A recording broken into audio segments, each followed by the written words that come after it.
હું દેશના બે મહાનુભાવો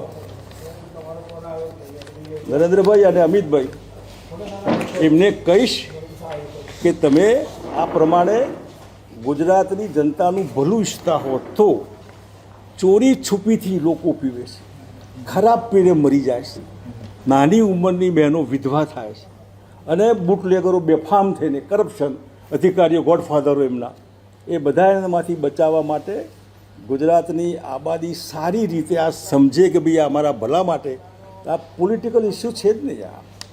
અને ગાંધી સરદાર હું વારે ઘડીએ કહું છું કે ગાંધીજી ગુજરાતનો હું કામ શીખો મારો, ગાંધીજી એકલા નહીં પીવું જોઈએ એના હિમાયતી ગાંધીજી હતા, સરદાર સાહેબ હું પણ છું. પણ તમે દિલ્હીમાં માની લો સરકાર બીજેપીની હોય કે કોંગ્રેસ, ત્યાં છૂટ, કર્ણાટકમાં છૂટ, મહારાષ્ટ્રમાં મુંબઈમાં છૂટ, ગુજરાતમાં એ જ કોંગ્રેસ એ બીજેપી. તો ડબલ સ્ટેન્ડર્ડ નહીં હોવા જોઈએ એને. આમાં કોઈ નીતિ પાર્ટીની નીતિનો સવાલ જ નથી, પબ્લિકની નીતિનો સવાલ. અને પબ્લિકને ગાંધીજી સરદારના નામે બહુ થઈ ગયું હવે.